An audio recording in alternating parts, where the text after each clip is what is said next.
right, there we go. Okay, everybody. We are back. We are live. And it's me, Big D, laying it down here for the people like thee. I'm joined here today by the legendary community service member of Counter-Strike. We were talking a little bit before we started recording, but I'm very excited to have you on here. I've got Zach Sphaxa, and in the 10 seconds you told me your last name, I forgot it again, Sphaxa, because it's a good last name. You're going to be like, oh, what's that name? Sphaxa, what was it again? Skirston? Skaistis. Skaistis. That's it. Skaistis. I was close. I knew ska, but then I was messing up the last half. Anyway, Zach, how are you doing today, dude? I'm great. I'm doing amazing. Good. Well, I'm glad to hear it. And yeah, why don't you before we get started with Counter-Strike, yap at the people at home about this arcade cabinet behind you, because while I'm looking at it in the camera, it's got three lights reflecting in the screen, but it kind of hmm looks like you've just built your PC in there. Is that true?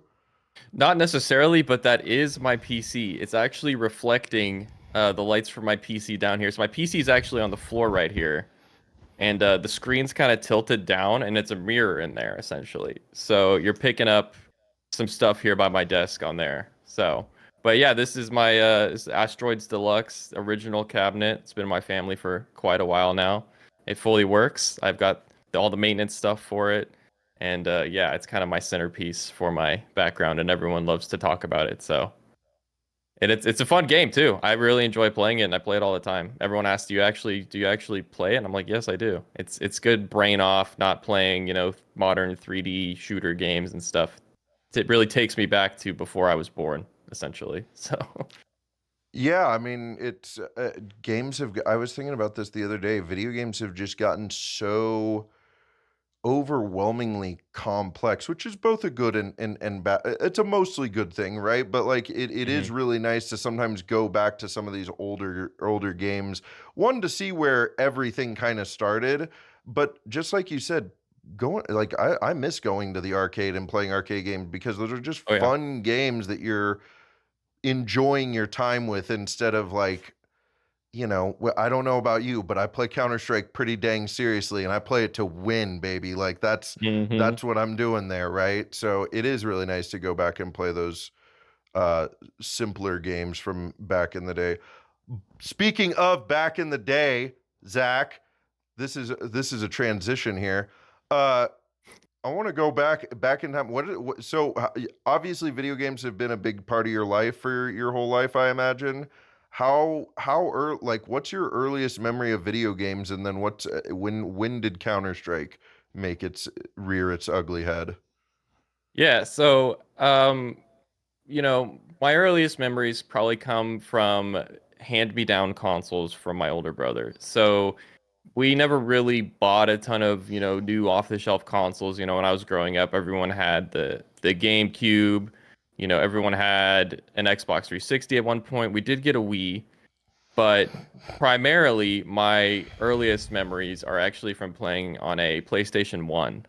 And whatever games I could scrounge up that were not completely scratched to hell and didn't work anymore, which was few and far between. We had a quite a catalog of video games, but for whatever reason, and I don't know if it was me or my older brother or whoever was just decimating these poor discs, unfortunately. But um, playing a game called Rampage World Tour on the PlayStation 1, Oh, which I hell believe is yeah. actually an arcade game as well too. Yeah, Um, Rampage was originally an arcade game. Yeah, but I loved that game so much. And so obviously this game came out before my time, but I enjoyed it throughout my childhood. Um, and it really wasn't until I think I got my first computer that I could play games on in 2011.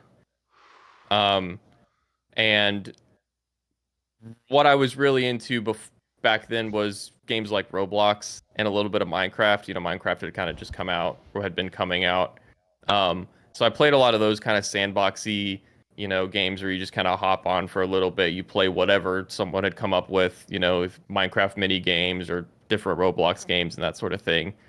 Um, but my dad actually played a lot of Steam games. So when I was, probably 9 or 10 years old, I'd go into his office at night and he'd be playing TF2 every night essentially. I mean, he loved Team Fortress. He played a Quake World Team Fortress. He played Team Fortress Classic, and he loves Team Fortress 2. And I thought the game looked awesome, so I got my laptop, and that was right around the time that TF2 went free to play.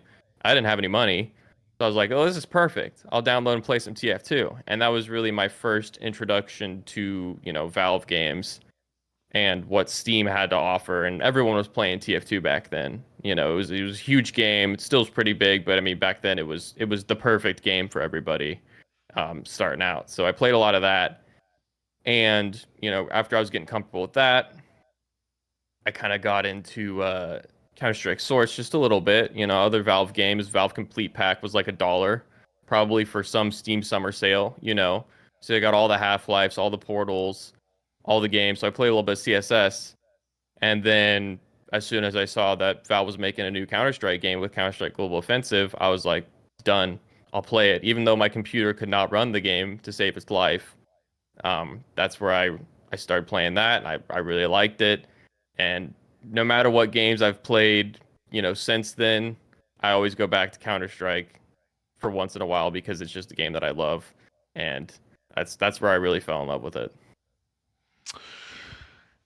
Well, yeah, I love that. It's a very like as far as the video games you played, it's like just a very similar journey to mine, where like I played Team Fortress. Mine was on the Xbox 360. Like I bought the orange Mm-hmm. box on the 360 and had that, Mm-hmm. and I played but I played the hell out of Team Fortress 2 then. And I always wanted to try Counter-Strike, but didn't have a PC till I was 23 years old in 2013 and started then. But yeah, I mean, I think Team Fortress is definitely the thing that like pulls people in with the Source engine if they haven't Mm-hmm. experienced it with Half-Life, and then the natural gravitation since Team Fortress has devolved into what it has over the years. People move towards Counter-Strike. And then the other thing too, I was laughing so hard, dude, I forgot about like, oh no, the disc is scratched, and you talking about your brothers beating the hell out of these discs. I Mm-hmm. swear to God, I wonder what some people were doing to those discs back in the day. My parents owned a video store, and we would get discs returned, and we would joke that somebody took it to a parking lot and just ran a Yeah. shopping cart over it over and over again. Yeah, I mean, I honestly don't know what happened because I mean, I've been around, DVDs and discs growing up. Everything's digital now, obviously. Right.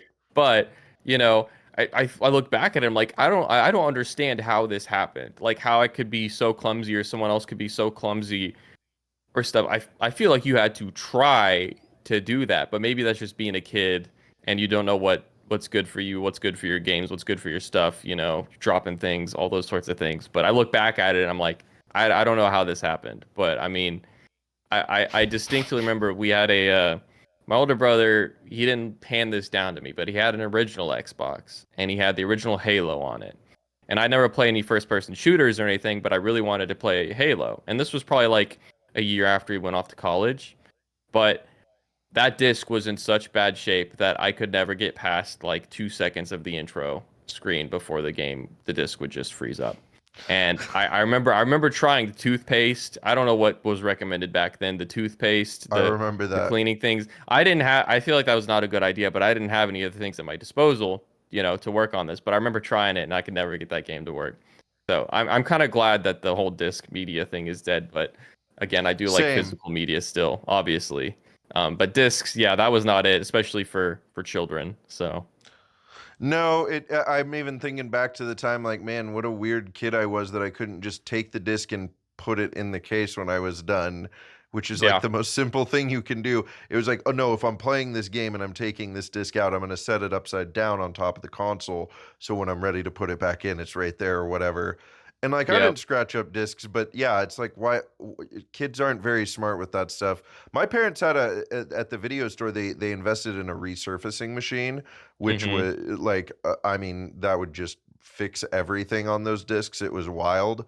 But yeah, I'm grateful for everything being digital now. Well, and then I'm gonna transition it back to Counter Strike over here. I know I took us on a tangent there. My apologies, but Counter Strike, you are like you were telling me about this beforehand, but you some people may know you from like being. Am I allowed to say his name here, Of course. Mr. Yeah. Yeah, yeah, I figured as much. Yeah. I don't know. I Is he gonna charge us? I don't know. yeah, We'll see. is he? No, so some people may recognize your name as being Flom's like senior moderator, but you do way more community service than that. Can you share some of that with us and how you got started? I mean, yeah, so I've always kind of had an interest in, like the community side of games, more community servers. Obviously, rest in peace with CS2. Hopefully we can recover some of that.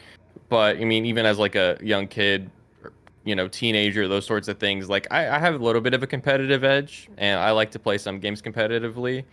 But my main love with games is just coming up with what you can do with a game and what other, mini games, I guess you could say, can you spin off of that. And also just the community aspect of, community servers. You play on the same server every day. You find a server you like and a game mode you like with, people that get on there every single day. And so you're getting into the game with the same people every night. You're talking with these people, you're getting in their team speaks. I remember, playing CSS jailbreak servers. I was in the team speak. This community had meetings every night, not every night, but every week. And I thought that was the coolest thing ever. You're being a part of something. There's ranks, there's jobs, there's all these things to do. And playing on those in Counter-Strike Source and CS:GO kind of gave me this want to get involved more with the game and also put some of my own ideas into action. And so modding games like CSS, TF2, even like Gary's mod, like writing add-ons, basically being a script kid, essentially was what I was doing. I was, Googling how do you do this, ripping stuff off of people, not understanding at all how to read any of what I was doing in terms of like scripting, add-on programming, and all of that. But started putting stuff together, and you get enough of that, and then you can, go to a server host and be like, I want to make my own server. I pay with my, little money that I had to make some community servers, put these mods together, and I really, really enjoyed doing that.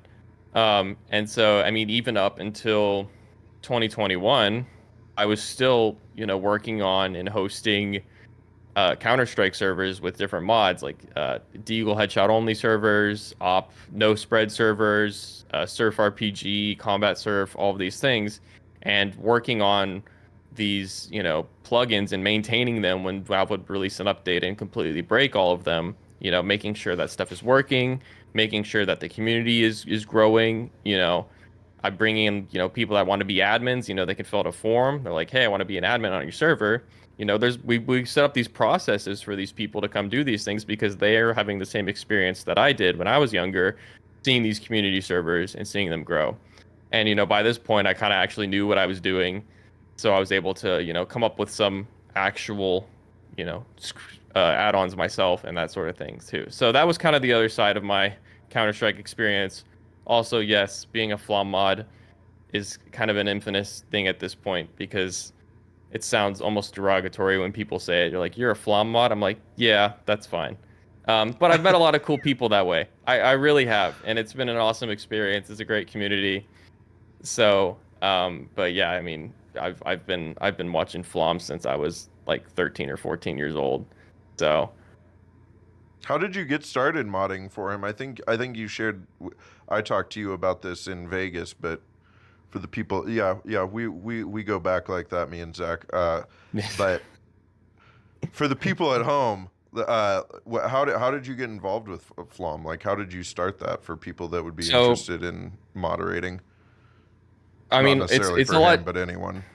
It's a lot different these days, but I mean, it came down to it. I kind of remember this vividly, and I don't know why I remember this vividly, but I was in the Counter-Strike category on Twitch one night, probably in late 2013, early 2014, and Flom was streaming, but he was nowhere near the top.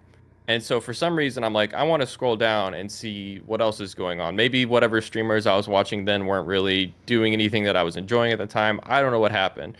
But I scrolled down a little bit to this guy that had maybe 60 to 100 viewers, and it was Flom. And, he had his Ohio State hoodie on in his dark ass room with that weird looking headset. And I don't know, he was playing CS. I don't know exactly what he was doing, if it was some ESEA thing or what. Um, but we just kind of started chatting. I just started typing in there, talking to the rest of his chat, doing some other things. And, every night I would watch him because he'd be live. He'd be live after school whenever I'm done with my stuff, done with my homework. He's live playing some CS. He probably just woke up at that point because he was on that DGen schedule, playing WoW late at night too. Um, but, he started doing sub games. He'd get like, start asking for his subs. Hey, anyone want to play a 10 man? And I start playing some of those in CSGO. And probably 6 months after that, he just gave me mod. He's like, all right, here you go. And as a 14-year-old, I'm like, that's cool. Because by that point, he had, his community was growing. He was partnered. You could sub to him now. Everyone was starting to sub to him. It kind of became like a tight knit, a pretty tight knit community at that point. And to have a moderator in that channel felt cool then. And then I just kind of stuck around. I mean, I enjoy watching the guy, and I'm watching him right now. He's got I Am Dallas up. So, but he's a So really you're cool working guy, and right I enjoyed now? that. Am I working right now? Oh Yeah, yeah, no, I you're am. working Yeah, I'm as a keeping mod an eye right on now. this. Yeah, making sure no one's saying anything dumb. The truth is I haven't done any like actual moderator actions in his channel in probably like 2 years, to be completely honest. I mean, I might Really? ban someone every once in a while. I don't have time to sit here and watch this chat anymore. We got plenty of other people for that. That's So, true. What yeah. well and what like I think it's obviously a moderator is making sure the chat is moderated and not full of filth, hmm right? But like what are like is there anything outside of that you're doing as a moderator, or is it literally just watching the chat and banning filth? I mean, and it really comes down to the person. Obviously, we have some people that's all they want to do. They're in here to watch chat while they're doing other things in their lives, right? And if they're here enough, we need a new moderator, Flama mod them. But it kind of goes back to that community aspect of, what you can do with a community of people that love CS. And over the years, I've done a lot of different things. For a while, I helped Flom with his community servers, with his deathmatch server, in CS:GO. Hosting that. I was also doing that with my own community. But I was like, hey, I could do this too. And so we kind of worked on that a bit together. Um, General just like management of what the community has access to, what forms, what Discord channels, how what community members want when they're here, and then also doing things like Silvercast for Flom. So Flom and Jericho, they run a tournament where we basically take 10 silver players from each, 5 from each streamer's communities, put them together head to head in a BO3, and stream it live on their streams. And that was something that I got involved in as well. So there's lots of opportunities for you to kind of get involved and do these certain things for him. And so beyond just sitting and looking at Twitch chat all day and running predictions and getting mad at chat for being really stupid and annoying, um, there is lots of cool community aspects and extra projects that you can work on if you like. So That's really cool.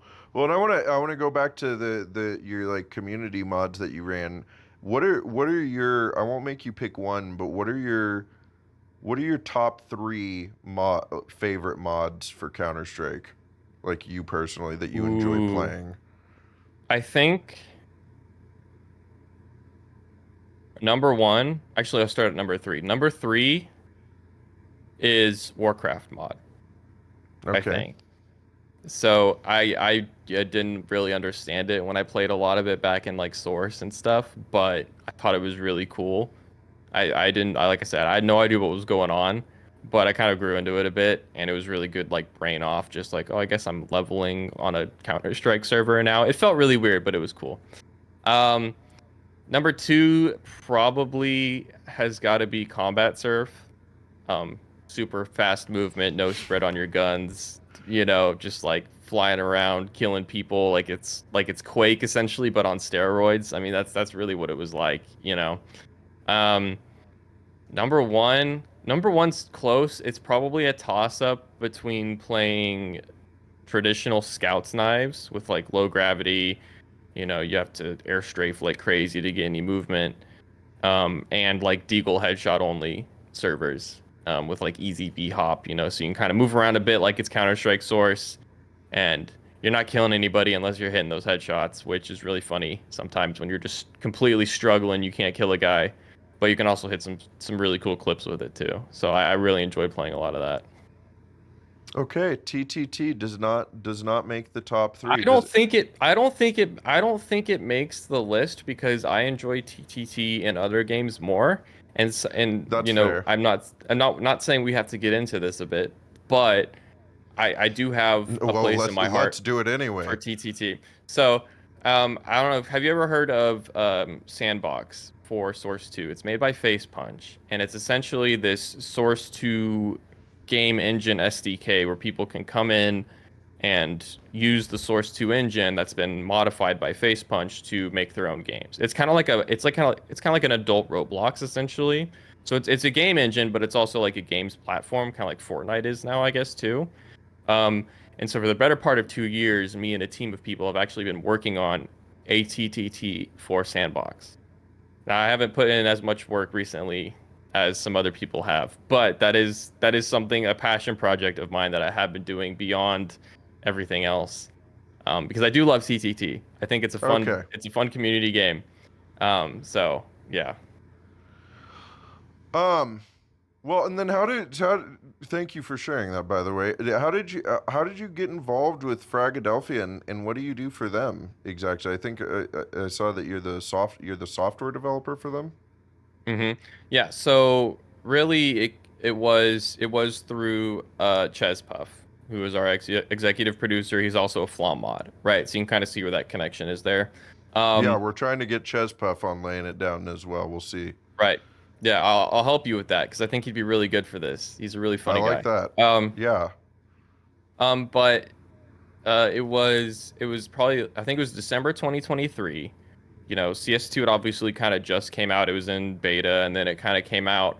And Fragadelphia had run a couple tournaments. I think they ran the original Fragacago and then FragX GXL too. And it was going fine for them. And I wasn't involved at this point. It was, really just Steve, Ed, and Ches, just kind of doing their things, doing what they always do. But the problem was that the game was so new that it was kind of hard to run the tournaments. It was hard to organize the matches for people. It was hard to give admin support. It was hard to track scores. It was hard to, get your demos and send them to people like HLTV that need them or other sponsors that need, game data and those sorts of things. And so Chespuff basically just reached out to me and he's like, hey, what's the status of CS2 server modding and plugins and these sorts of things? Because he'd known that I'd done some of this for Flom in the past and that I had a lot of CSGO communities and I really liked community servers and modding and programming those. And so at that point, I had been making kind of a few newer CS2 plugins for some of my servers, just like basic things like disabling knife damage entirely and those sorts of things, like helpful add-ons for people to use and for myself to use. And I basically told him that, hey, it's still new. The game's still basically in beta at this point, but there's nothing really out there. But if you want something done, I'm your guy. And so I spent probably the next 3 months into early 2024 building out what we call Fragbot, which is the tournament plugin that all of our computers use, that all of the game servers use. It's how the players ready up. It's how the players do their vetoes. It's how we track the scores. It's how we provide admin support, communicate with them. Kind of just building out this original suite to make actually running the tournaments a lot easier on us. We could basically just load up a file and the players do the rest. They can do their vetoes. They know what server they need to join, all those sorts of things. And my first event then was in April of last year, I believe, which was Frag Miami, and that's where we first used it. And then from there, it's just kind of spiraled on to what other things could we want that are, could be programmed or built from scratch. We've been working on a new website.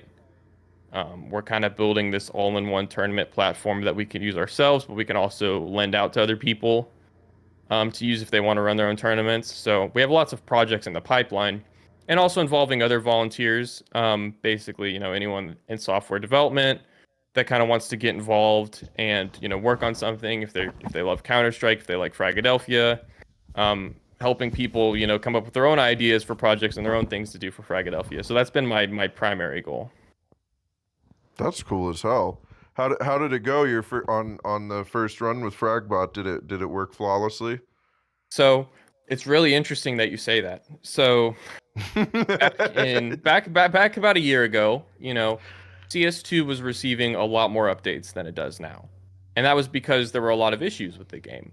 There was a lot being done, there were a lot of issues with the game, and since they were still kind of molding the game, this is going to sound a little technical, but I'll try to make it make sense. Basically, if Valve changes the core programming of the game, then it can mess up all server mods and add-ons, and they need to update. They need to then go update themselves to work with this new core version of the game.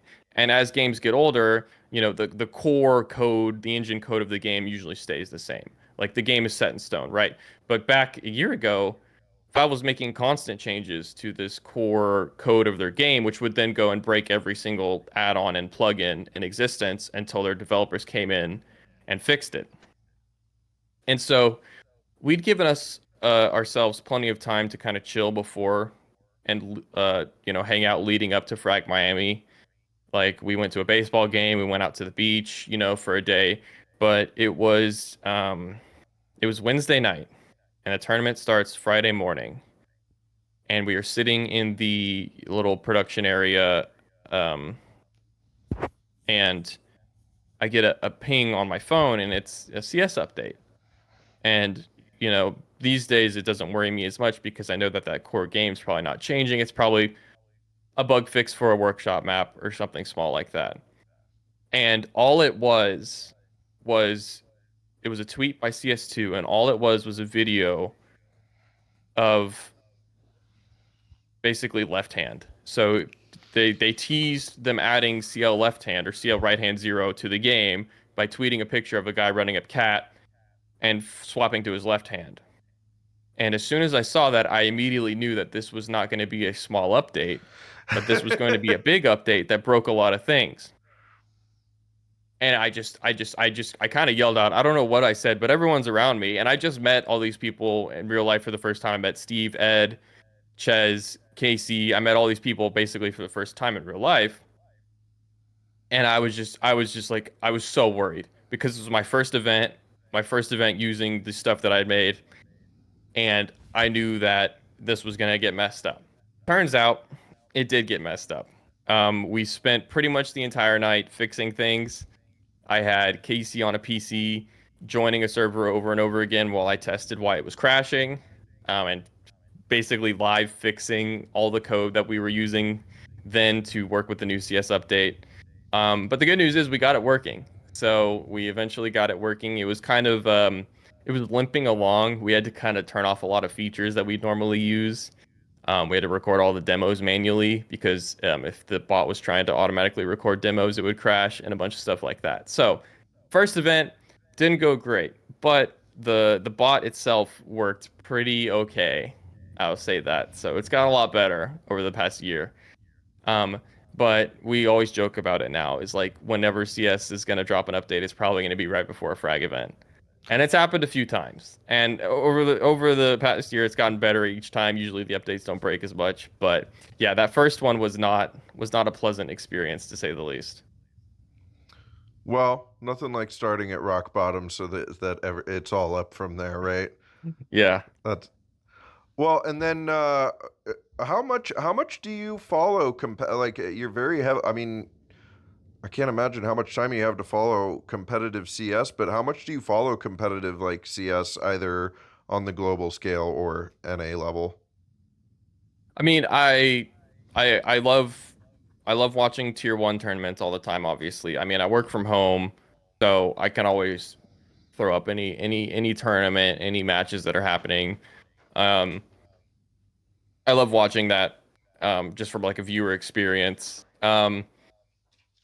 I haven't really been involved in like lower tiers of CS. Like I haven't played on a team before. Obviously for Flom and Mythic, I actually do their scheduling for Mythic, which is kind of another interesting tangent from being a Flom mod, is that I also am doing more work with, Mythic as a team, not Mythic League. Um, but yeah, I mean, beyond that, I love watching the game. If anything, I just love having it up and watching what's happening and seeing storylines unfold and that sort of thing too. So, but yeah, I from pretty much day one, back when it was essentially just NIP and Fnatic being the only two good teams in the world, I always kind of liked to watch and enjoy it and feel like I was part of something, part of a community, even if I was just one kid just watching some CS. So I keep up with it, enough to say that, but I'm not like obsessed by it. I don't have to, bet on every single game or represent a single team till I die, that type of thing. So, Well, but you do follow it enough, then, and especially if you're, I want to hear some about what you're kind of doing as like it sounds like the manager for Mythic more or less. But before that, I was curious. NACS obviously is not quite on the scale, like it's not on mhm. the level with like EU and whatnot. I just like asking people that come on here, like, what's their opinion as to why that is. It's a complex, big question. If there was a simple solution, we would be fixing it immediately, right? So there's no right or wrong answer, but like from your vantage point and your perspective, what do you think some of the struggles in NACS are right now? I mean, I think specifically right now, I think there are far less issues than we've had in the past. I think the main thing is just the availability of teams across the pond that have money and can take good NA players away from NA is kind of like the main thing. I mean, we don't have like huge rosters with 5+ players that are all really good that can afford to stay on a team in NA. It's usually star players that are really good, and then some, team that's not in NA breaks apart and they need a new star player, they can easily grab someone from NA. And, at this point, it is so different between NA and, EU and the rest of the world that if you're an up and coming player in NA, but you can go to EU and scrim with these better teams and play, on lower ping against better teams and, just have general availability of better players and things like EU FPL and these sorts of things. Like at this point, they just do that. And that's contributing to the issue now. As for the original issue of like why, NA is kind of smaller, as why, people say NA is worse, I think, number one thing is just player count. I think that whatever it is, if it's just the vibe of CS or just the style of game or how long games take, that's just something that, North America, but especially like American players, they just aren't as interested in as like, as you're growing up, as you're playing video games, we love our consoles over here. We love our Call of Duty.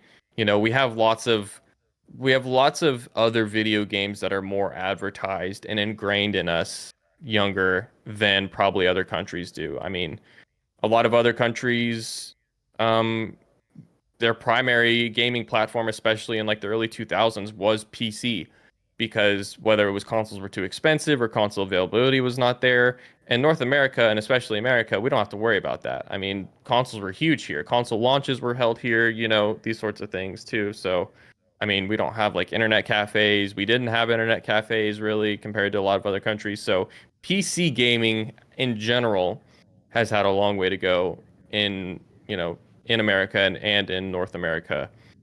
And I think that was kind of the original shove to why we don't have a bigger scene here.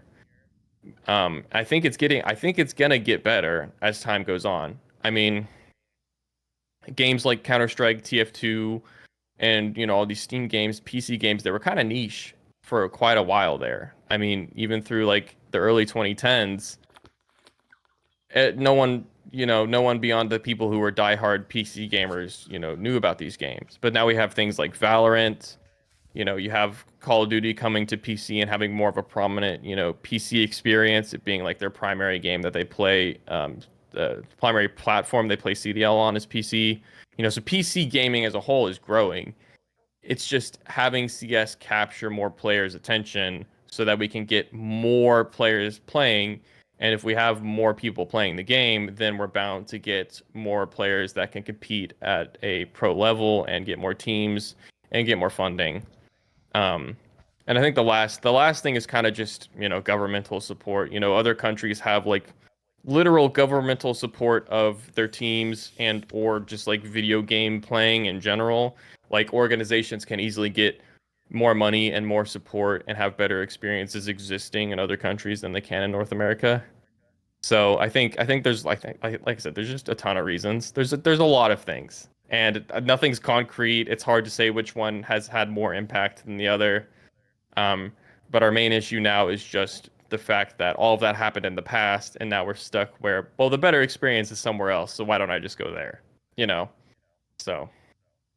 Yeah, no, I think that's really well said. I appreciate that response because I do think that is kind of the that's something that I haven't connected before, but something I have thought about is the fact that PC gaming is getting far more popular in this region. Like it's becoming more of a norm to have a PC instead of just getting a console and then maybe getting a PC if you're really serious. It's like, no, I want to play games, so I'll get a PC.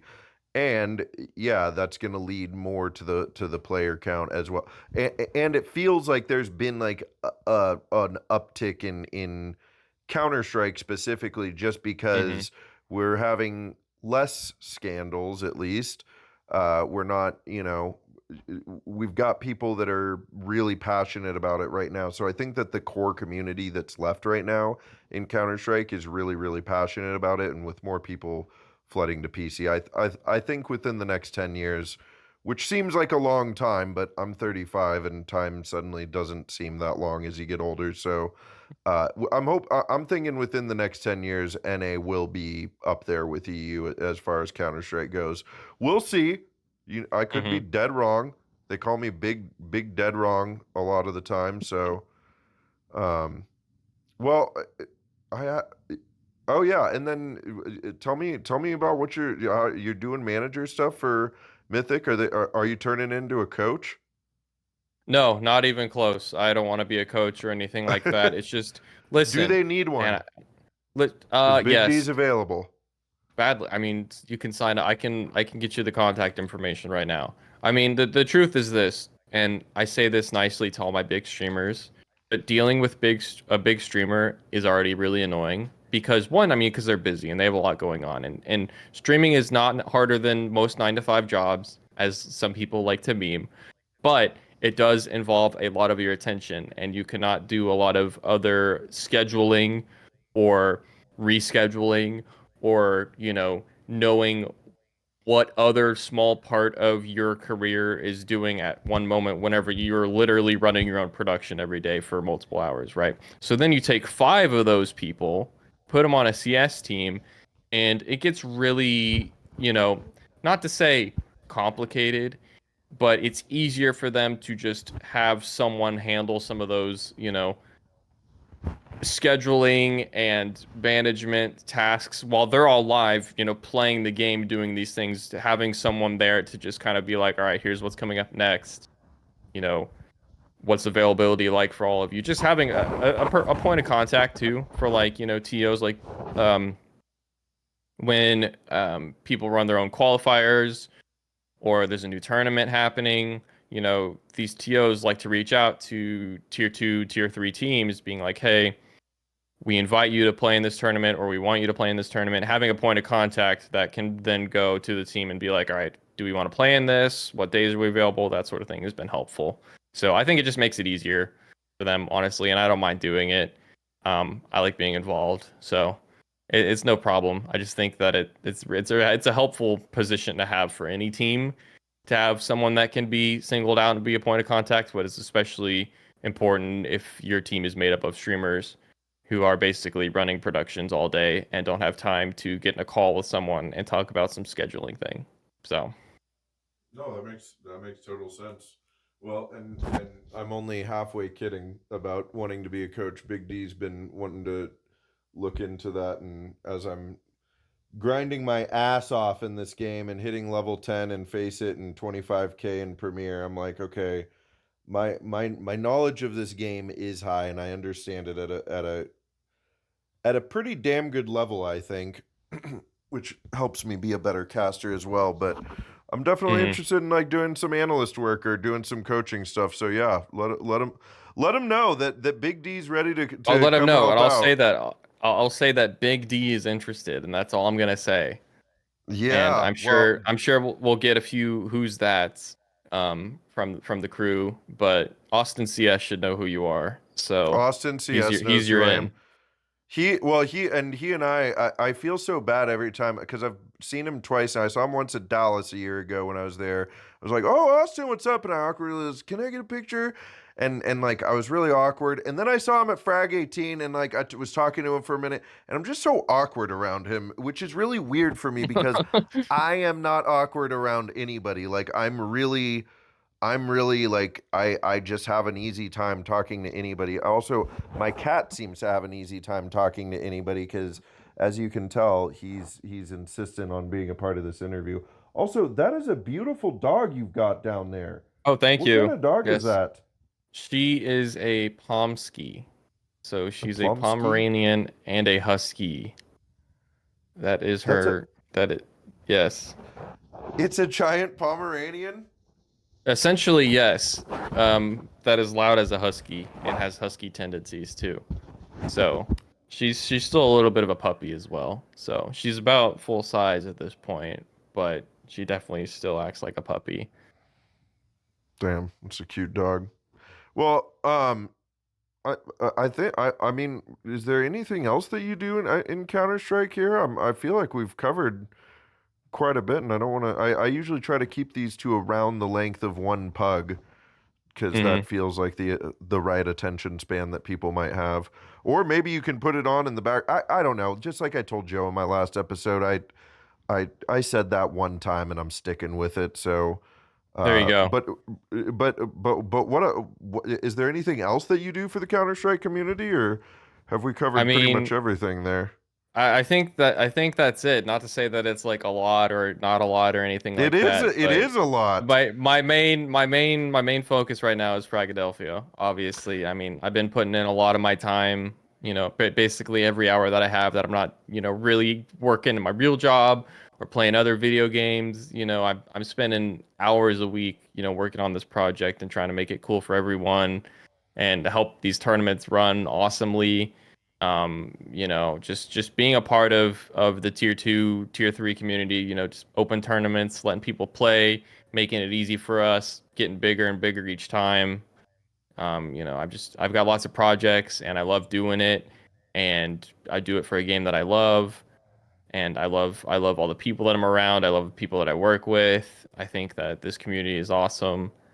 And yeah, I don't see me stopping anytime soon. I'm just going to keep going and hopefully see a lot of people coming out to Fragadelphia events.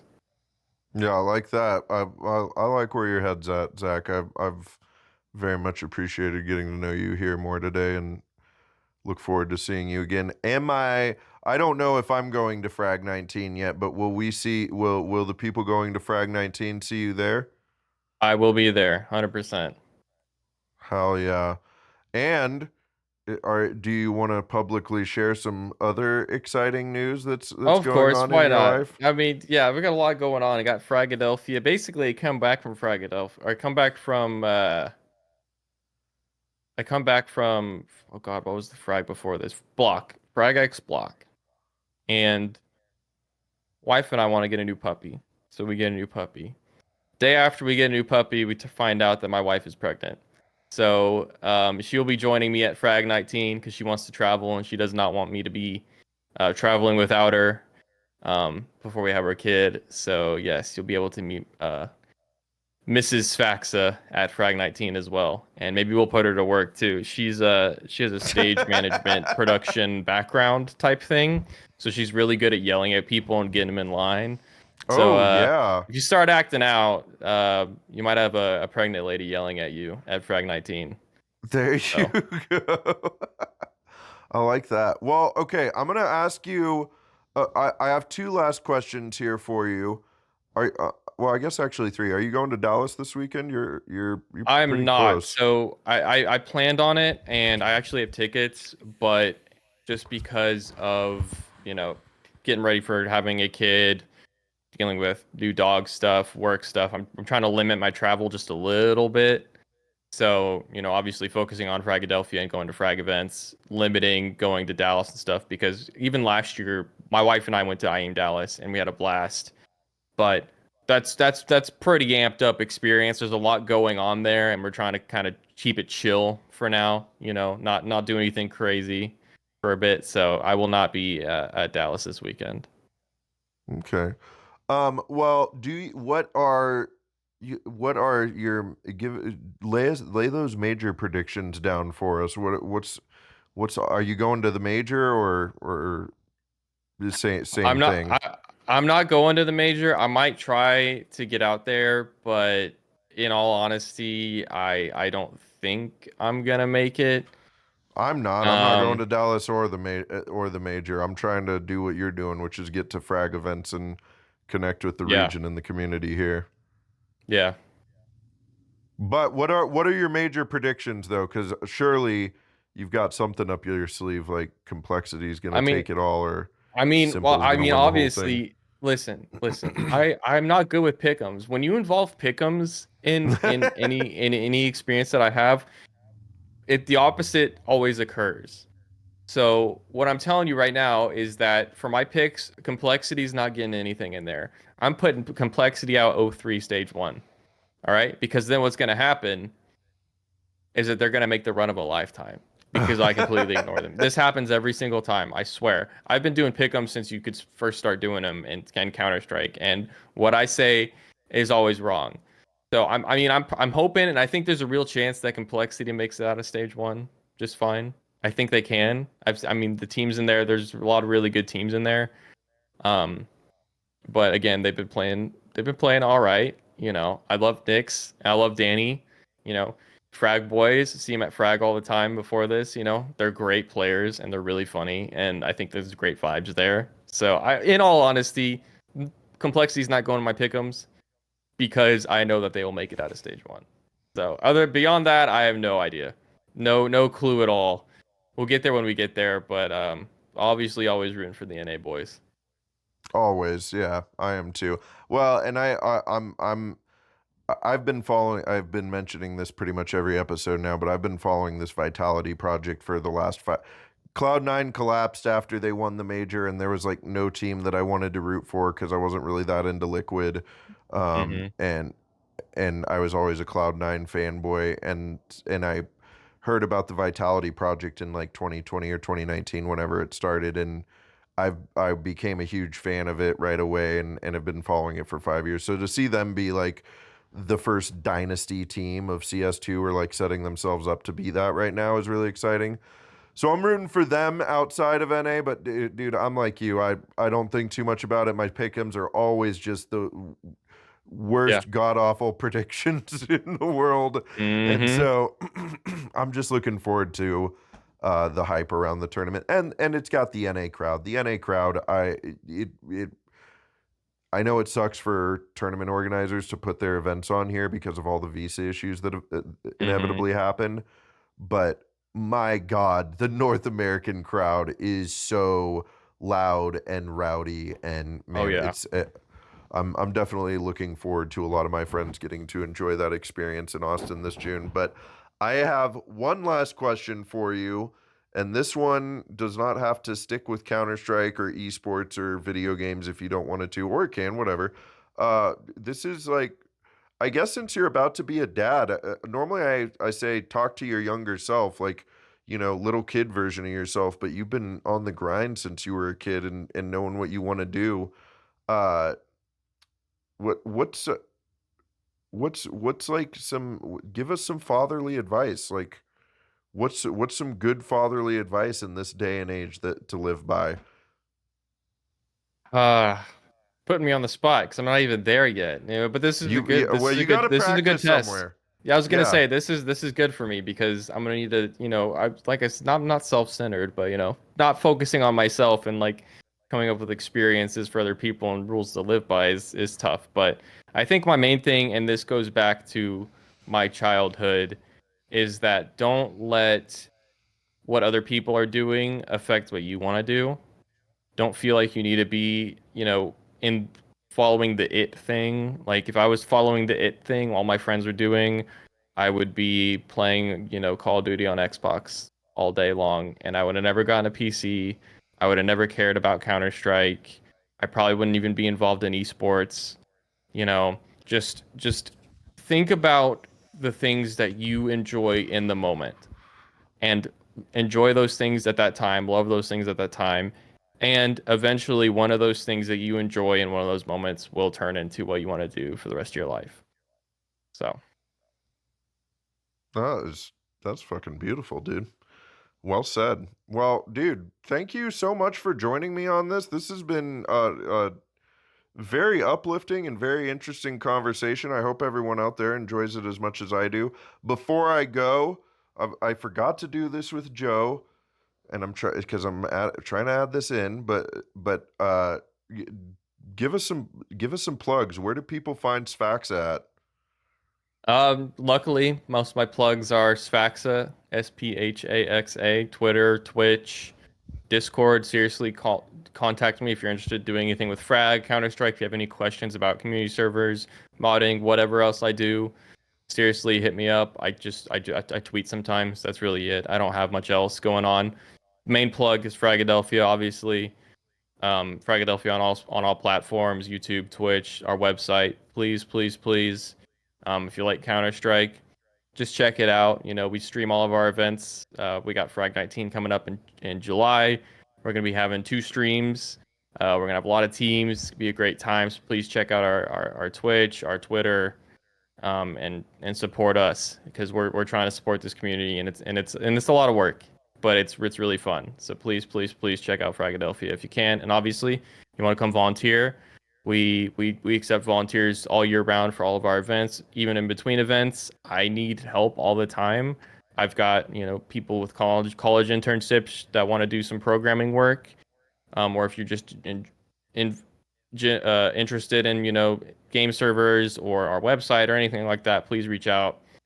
You're free to do whatever you want. We can throw you on anything. So yeah, get involved and obviously come out to our events if you're near any frag event, you want to come hang out, spectate, watch, support us. We always appreciate it.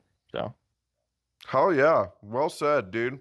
All right, that is it. Thank you so much, Zach. thank you. And